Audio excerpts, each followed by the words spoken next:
Please come in. Come in and settle down. Take your seats for the saga of how novels and short stories unfold. Mahesh Rao's short fiction has been shortlisted for the Commonwealth Short Story Prize, the Bridgeport Prize, the Zoetrope contest. His work has also appeared in The Buffalo, Prairie Schooner and Elle. The Smoke is Rising is his first novel. Kavery Nambisan's critically acclaimed novel The Scent of Pepper was published by Penguin UK. The Story That Must Not Be Told was shortlisted for the South Asian Man Booker Prize and the GSC Literary Prize. Her latest, A Town Like Ours, was published this year. Githa Hariharan's work includes The Thousand Faces of Night, which won the Commonwealth Writers' Prize for Best First Book in 1993. And she has a short story collection, The Art of Dying, and novels, The Ghosts of Master, When Dreams Travel, In Times of Siege, and Fugitive Histories. Her new book, a collection of essays entitled Almost Home, Cities and Other Places, has just been published in India. Together with them, let us embark on a journey of learning how novels unfold, how stories unfold, the act of creation. Welcome. Good afternoon.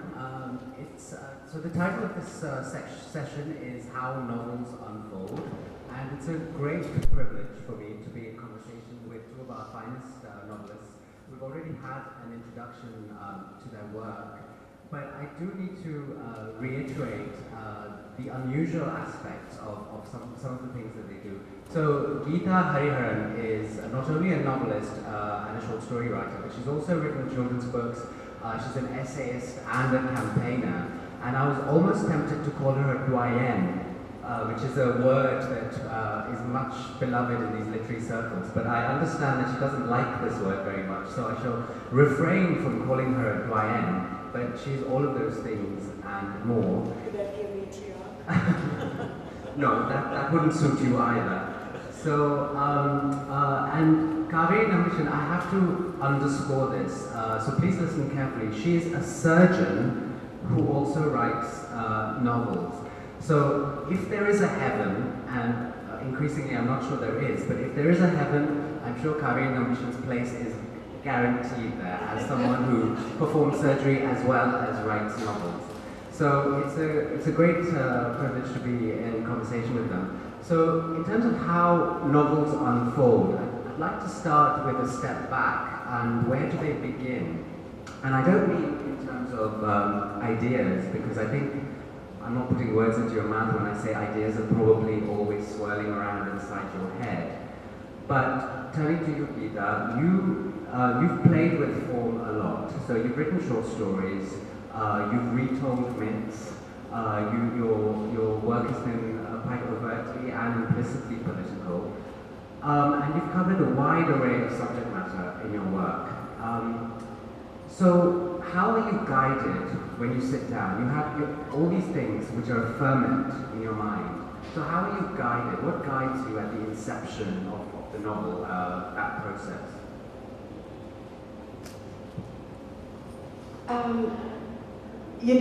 There's such a difference from one work to the other, and I think perhaps one way to answer this question is to talk about the first time. The first novel I wrote, I had done a lot of apprentice work, but I had a publishing job, so it was really secret apprentice work in the closet. But when I went away on maternity leave the first time, and while the baby was quite nice, it was impossible to have a conversation. I was absolutely surrounded by older women telling me the most appalling, fascinating, and exasperating stories. So, in a way, it was that ambience. It wasn't so much an idea that began the novel. And I began writing down some of the things they were saying and twisting them. And when I went back home, I knew I had something, but it wasn't a novel. And then came the more deliberate exercise of writing. And very often, I find that's what happens. There's a sort of an accidental gift. I'm not going to call it inspiration because too much rubbish is talked about, things like that. And then, to sit down quite deliberately and say, well, what do I do with form? This happened to be about women. And I was so puzzled because their lives seemed so thin, the women I wanted to write about. And almost accidentally, I stumbled on to the word myth. So there's a woman, you have both prescriptive, and we all grew up being told, I would be told, for example, don't leave your hair open in the evenings. Twilight, if your hair is hanging loose, then you like cut. So all this was a part of your life. It gave you prescriptions and sometimes possibilities of subversion. That's how the novel began. And I'll ask you the same question, Kavery, because when we were speaking yesterday, you mentioned that you first started writing stories for women's magazines, and you sort of thought you were expected to write a certain kind of story, and that's what you were doing. It was before you felt you'd actually found your true voice. So again, you sort of had your own journey where you found your own voice, but again, in that inception stage, what comes to you first when all these ideas are swirling around in your head? How do you start? As I told you yesterday, I stumbled into writing, more or less. It wasn't a decision I made with a lot of serious thought or anything of the sort. I thought I could try my hand at doing middles or short pieces in women's magazines. I thought I took it in a very light-hearted way, partly out of vanity, to see my name there. That type of thing. Very superficial. The reasons were very superficial. But I knew straight away that I was not happy with myself writing them because I was being very false and, toning, making the stories fit the Femina magazine or something where you want a romantic story which ties up neatly. And it wasn't what I wanted to do. And then I started writing for children for a magazine called Target, which was really very popular in the 80s. And I think I began to hear my own voice, because when you write for children, you speak honestly. There is no question of false writing. It was children can pick up false writing very quickly. So you learned, at least I realized what writing was all about when I started to write for children. And then I tried, I went on to adult fiction. That also happened, I just thought let me try, and I wrote a very short sort of novel, my first novel. It was a very short one which I wrote very quickly, and I just sent it to the publisher and they accepted it, so I went on from there. Every book, as Githa says, every novel comes differently, the way it happens is different, but all I know is it starts with a germ of an idea or a vision or some sort of an image or a phrase or a person, something, I don't know where it starts. It starts in a flash, and then other ideas come sticking to it. If you stay with it long enough, ideas come, images come, phrases come, and I spent about 6 months to 12 months thinking about what can happen, to this particular image or person, and then it goes from there. So you start with a flash, and I've been talking recently to lots of young writers who are trying to get their first books published and trying to find agents or publishers or whatever it is. And the key word these days, it's quite a frightening word, is the hook. The hook, I was once on a train sitting opposite a literary agent, quite a well-known literary agent coming back from a festival. And this was one of the most terrifying things I've ever seen in my life. She got out a bunch of manuscripts from her handbag, and this is how she was reading them. So there was literally like half a second virtually on each page. And I think, the pressures on time, on people's times, this is how agents and editors are now reading these manuscripts. So this all-important hook becomes, paramount. You're told that within the first page, or 2 pages, or if you're lucky, 3 pages, something has to absolutely grab the reader, you know. And the books we grew up reading weren't necessarily like this. So I'm sure you hear this as well when you talk to publishers, etc. Has this affected how you write or changed the way you approach your work, Kavery? So you're saying we are all hookers? I'm not saying that at all.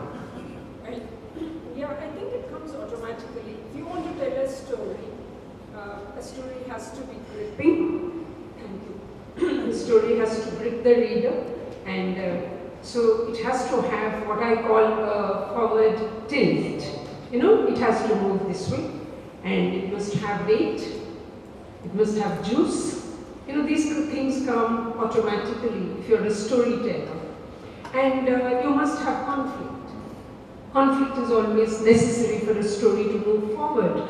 And these things you work out, because when you create a character, if you stay true to your character, that character will have conflict. You know, there is going to be conflict. And so if you stay, I mean, I usually start, first thing I seem to form is a character. And once I have one character, then I people all the others around that person and stay with them and listen to them, and then the story, you know, tends to move forward. I feel I don't really try to think of agents or publishers or what they want. I never do that. Nor do I think of the reader particularly. Once in a way I might think, oh dear, what will my husband say about this, you know, or what will so and so say. But on the whole, I just write what I want to write. Githa, do you also ignore any prescriptions about the book? I have to say, no one has ever said such a thing to me, and I'm sorry that you had to go on that train journey. I was in publishing myself, and honestly, this is the sort of thing that you have to just ignore. You know, finally, it could enrage you. I mean, I've been told once when I went to an agent in England said to me, this is not a recognizable other. What he meant was he wanted, at that time when they weren't sort of 5-year-old Indian geniuses publishing in the West, that they would have liked either sex in an exotic locale or failing which a woman suffering inside a burqa. And since I could provide neither, he found this a not recognizable other. But honestly, these are not important in a writer's life. They are important once in 4 years when you've finished a book.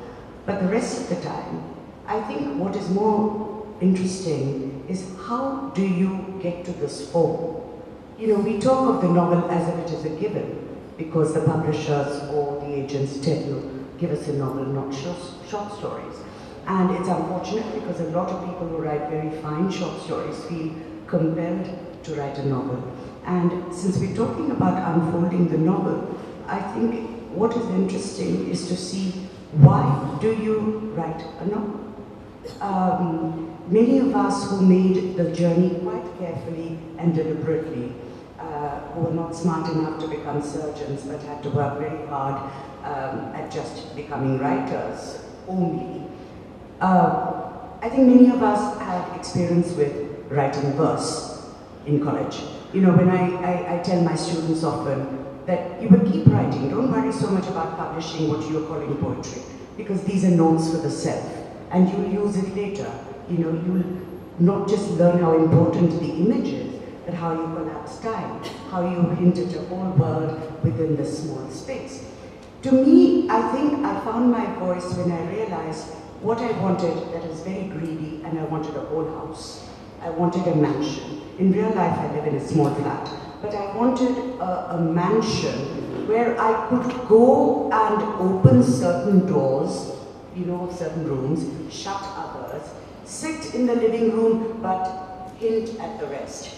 And it is in that sense the novel spoils you. It's very hard to go back to the short story, which is in many ways more demanding, or the poem, where you simply have to be talented. But the novel, you can, you know, wander around. It's more forgiving in that that sense. And we live in good times where you can do all kinds of things in the novel. You can put a tale in. You can, you can do all kinds of things. It's a hospitable form. Yeah. So you have your reader, and you're taking your reader by the hand and guiding them through your mansion, and for that you need your voice. So the choice of voice then becomes crucial. You have your own natural authorial voice, but there is a voice specific to each book as well. So in my novel, there are 3 female protagonists, and the question I certainly didn't expect to be asked initially when it came out was, how do you, as a man, write from the perspective of 3 different women? I'm now used to it because I've been asked it several times. But it surprised me because the questions always seem to assume that men and women are almost separate species, you know? And I wanted to ask you the same question, just to play devil's advocate, because I know you've both written books from the perspective of men. You have The Ghost of Vasu Master, where you adopt the voice of a retired schoolmaster, and you've adopted the voice of a 19-year-old young medical student in your first book. So, coming to both of you, why do you think this question is asked, and why is there this assumption that there is an unbridgeable chasm between male and female writers and the worlds they occupy in their novels? Well, you made me very happy that somebody asked you that, because, usually men are referred to as writers and women are referred to as women writers. And our wonderful poet Nabanita did say once, when they called her a poetess, she said, remember, there is also tigress, which pleased us considerably. My first novel happened to be about women. And I got a lot of pats on the back, that here I am, a woman, an expert on being a woman, and therefore I can write this. So when the second book came out, there was, a puzzled silence, not just because it was being written from the point of view of a man, but about the concerns. It's again a question of small things and big things. Sit in your little ghetto and write about women, we'll give you that. But, don't write about philosophy and politics and, all these large and manly things. So, it's not just the point of view. And in fact, when I'm asked which is the most autobiographical, another favorite question, why you should write confessional work, I don't know, and I would say The Ghost of Vasu Master, which is about teaching and healing. People usually think it's a joke, and it's not. Karen? I find it strange that people want to box you in, into woman writer, all this thing, because the idea of writing fiction is you're using your imagination, and I want my imagination to go somewhere else, So one of the most wonderful things is to be able to go into a male mindset. And I've done it repeatedly and enjoyed it no end, men may or may not like what I say, but that's the way I feel it. But I do think at a very serious level, for a writer, for a serious writer, well, I think I'm a serious writer, but a writer, you have to rise above gender. You have to write, I don't mean asexual, but both sex. And even about the sexual part, I'm saying not just gender, but even the sexual part, which separates the man from the woman. I think you have to be able to think both ways. I think it's a challenge, but I think it's very important because a lot of our actions depend on that sexuality. And if we don't understand sexuality, we cannot write about certain things. And I do think it's a marvelous gift to be a fiction writer and to be able to imagine yourself, to take that challenge and for you to have done it. I think this is important, not just because it's a challenge, because it's important for the other sex to see how you are going to tackle it. Even from that provocative level. But even otherwise, I don't see why we should feel self-conscious. Actually, and if I may quickly move it from the psychological level to the political level, you are writing about all kinds of ways in which power games play out. And politics, of course, is not just in parliament and on the streets and in courtrooms, but also in the home and particularly in the bedroom. So to look at these two players on an level playing field, the ruler and the ruled play games. And I think that's terribly important as well. I think when you are, after you have begun writing these people, which is the more psychological aspect of it all, and when you are making this world, this entire world in your novel, I think you are looking at this very important political thing, which is the power games played by both sexes. And I mean, we've been talking about power, particularly in the context of gender, but power and privilege come in, in myriad ways in terms of our writing. And this has become quite a fraught issue about who gets to write on behalf of whom. So again, still talking about boys. I guess it gets particularly fraught in this country when we talk about caste.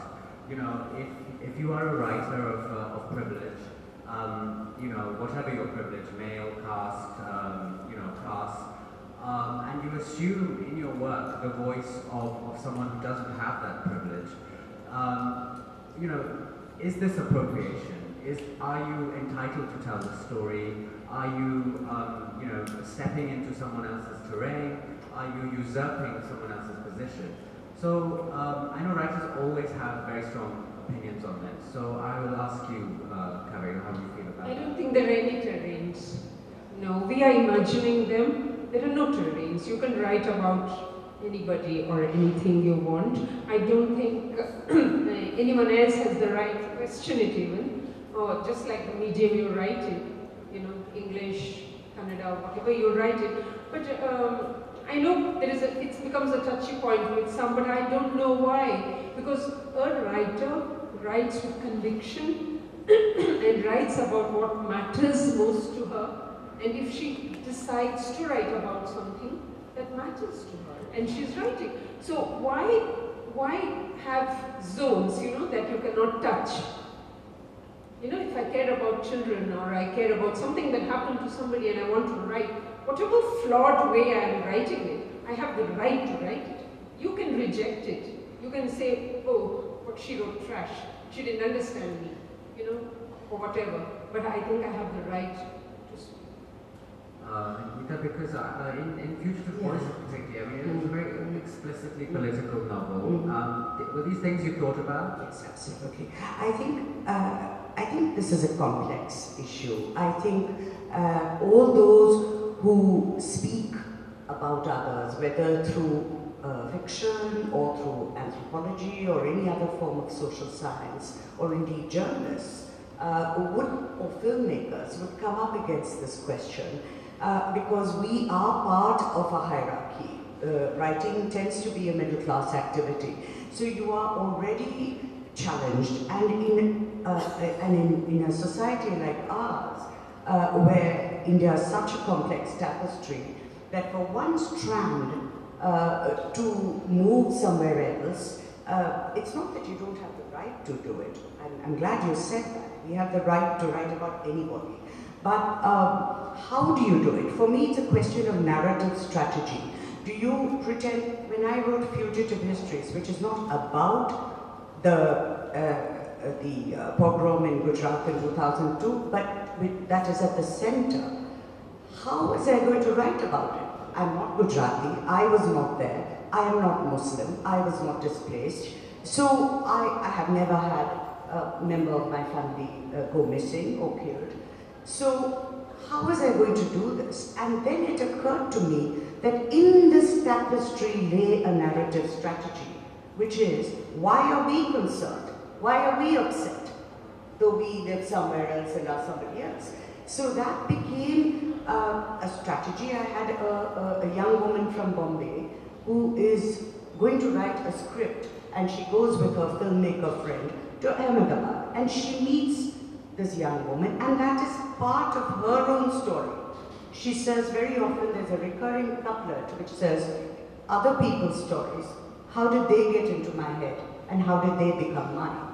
So she is questioning, does she have the right to speak up on her behalf? But her Marxist father told her, it is your duty to speak up on. So she's doing this, and so am I.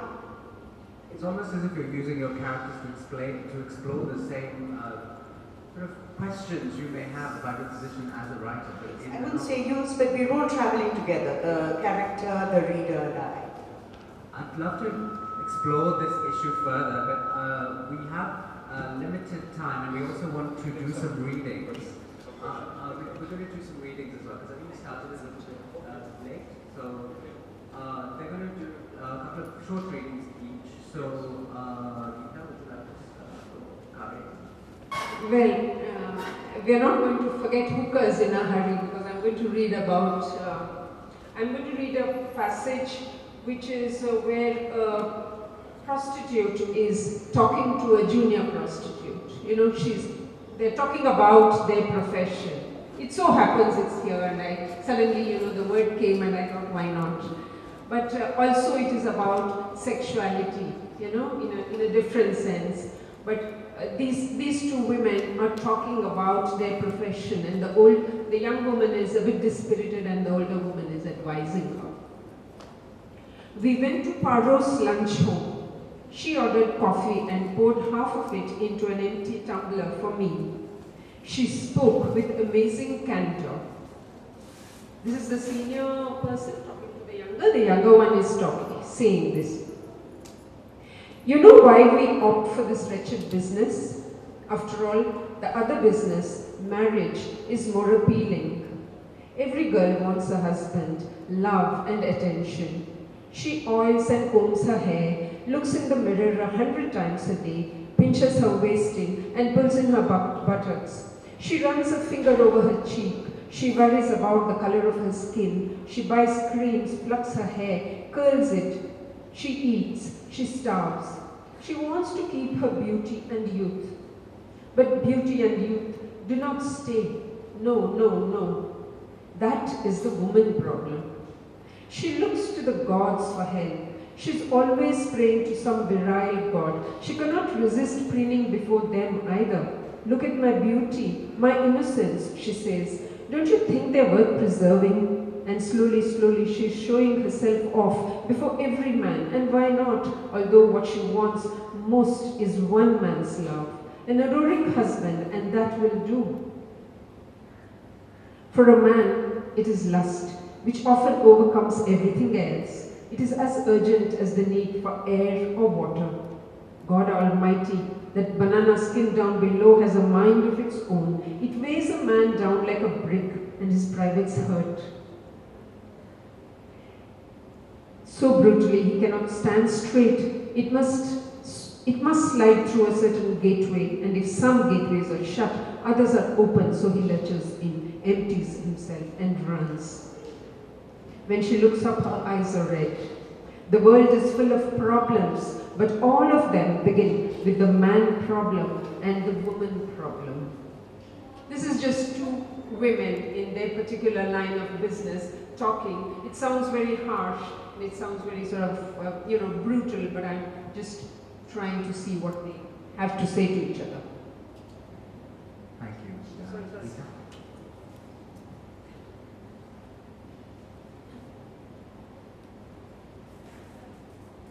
Sarah is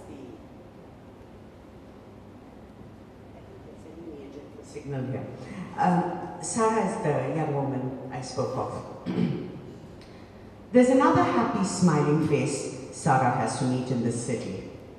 A wrinkled berry of a face with jokey, moon-shaped glasses and a smooth, bald head, a naked face even a child can draw.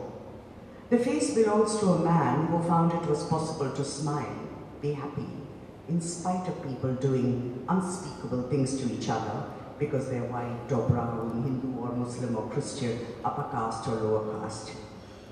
Like Akbar, he's now a missing person. Sarah's been fed tidbits of him all her life. She's been told how to taste him, how to digest him, how to spit him out, how to add not related to when she mentions Indira Gandhi to those unfortunate enough to be outside the extended family. She's had the benefit and the inconvenience of having two fathers, an everyday Asad and a twice-a-year Bapu. But it's only now, after her private father has deserted her, that she has found her way to the house of the perennial backup, her public father. The father Sarah shares with her great-grandmother Bala and her great-grandfather the Mullah, with Samar and Akbar and Yasmin, with Rajat and Meena, and even the man on the cruel smoky roof making his way toward Yasmin and her Ami. There is a rumor going around that this father's subtle ghost is sulking in its ashram hideout in the city. There's a rumor he's come back, though he made a vow not to return to this ashram till he and everyone else had freedom. The rumor is that he's hiding in the city's token abode of peace, fasting and fasting, refusing to touch a grain of rice or a drop of his favorite goat's milk. And because he's fasting, he's refusing to share his secret knowledge of how to light fires and douse them, or how to light one fire with one hand while dousing another fire with the other. Sarah is in Sabarmati Ashram, more commonly referred to as Gandhi Ashram, for the first time.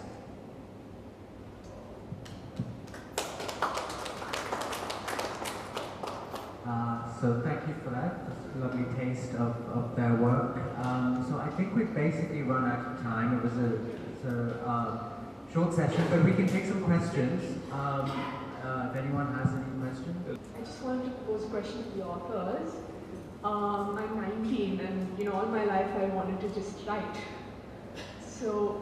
But one thing is I'm really scared about how to take that leap, to start off somewhere, and whether rejection, the whole issue of rejection really scares me, and I've always wanted to write a novel. So how do I, get over this and then the hurdles to come, and where do I begin basically?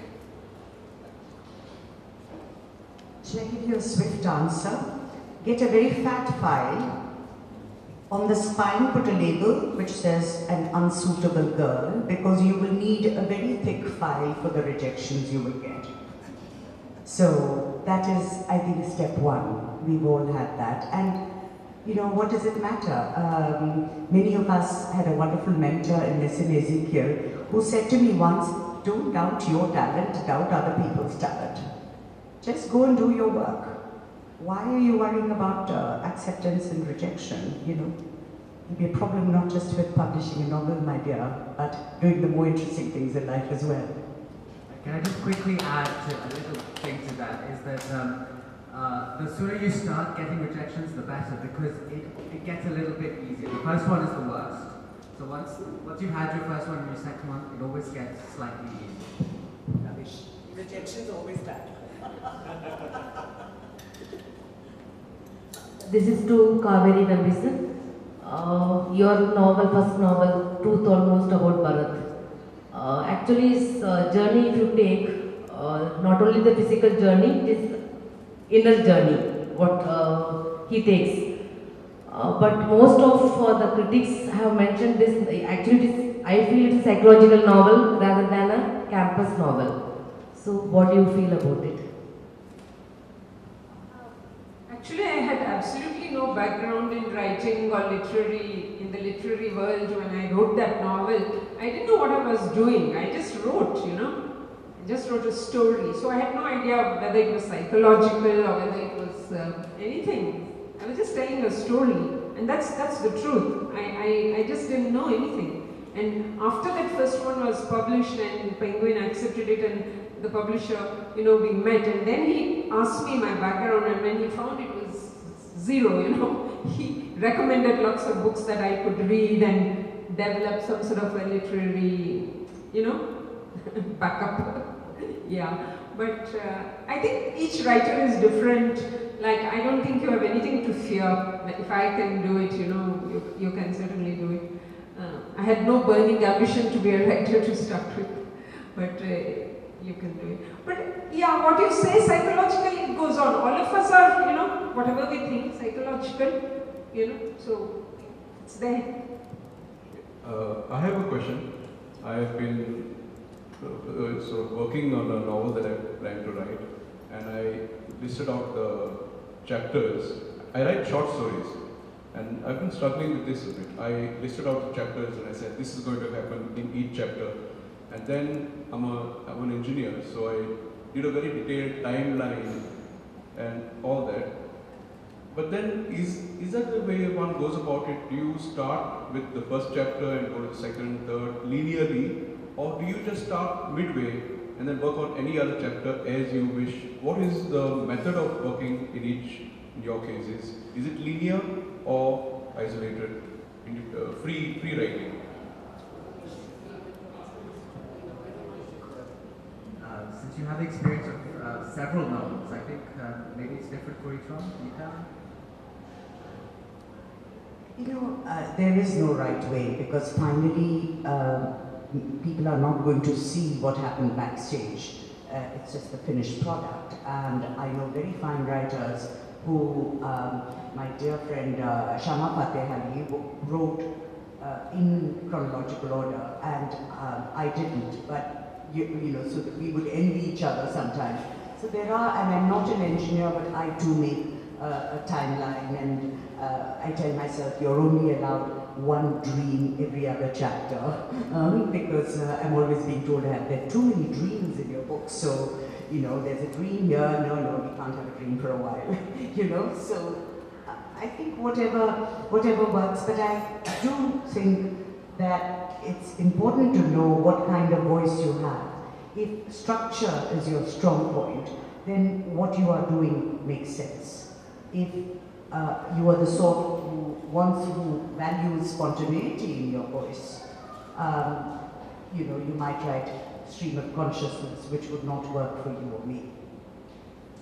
And I'd just like to share something that Kavery told me yesterday, which I found most unusual, which is that she still writes her first draft longhand, and in fact doesn't self-edit at all. She writes her complete first draft longhand, and it's very rare that you sort of see this these days. So I was really quite stunned by that.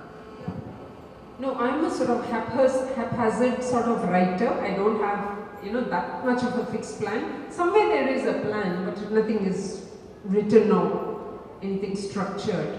But I do feel that first draft, which is technically full of flaws, is the most important, because I get actually what I want to write, more than words, the feeling comes in that first draft. And then when I read it, that's why I have to do it longhand. And when I read it, I begin to understand myself or what I want to say. So it's what I call it the nerve center of my book. And then when I start putting it on the computer, it becomes very clear to me everything gets clear with each draft, and there are several drafts. So that's how I just struggle my way through it, more or less. Yeah, no plans. Are there any more questions? My name is Priyanka Naik. I'm a doctor by profession, and I've just got my novel released. But the thing I noticed is when I started writing my manuscript, I just wrote it as a story which I wanted to tell. I never really thought that there would be certain criteria, but when I wanted to submit it to the publishing houses, I realized that they all asked me for the first 3 chapters. And while writing the story, I wrote it as it came to me, without any particular intention that the first 3 chapters have to make the most powerful impact. So I had to face a few rejections because of that, because what most publishing houses do is they see the first 3 chapters and they decide what the future of your manuscript is going to be. So do you think that it's wise that, I first had this dictum in mind, thinking that I want to write a book which, I don't want it to start with a bang but end with a whimper. I had this thing, but now I'm increasingly beginning to feel that the starting with a bang is most important. This is the hook that we were talking about earlier. End with the Bible also. I know the way through. Yeah, yes. Sometimes what happens is we start off slowly and then it begins to pick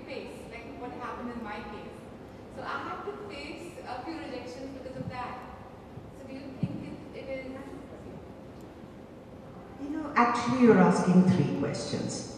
One is that if you really believe in this book, whether it's banging or whimpering, you have to be cussed and say, well, I will rewrite it if you have something intelligent to say.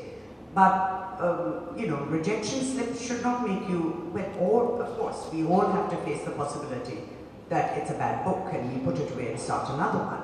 There is that too. So, but I think finally this business of how you should, good writing entices you. That's all. Whether it does it in chapter 1, you can't say I'm only going to entice you in chapter 5 and chapter 1 is going to be dull as anything because I'm being stingy. So these are things you will know by instinct, I think, as you keep writing. And of course, you know, you should be encouraged because there's a famous historical tradition of doctors also writing. Questions?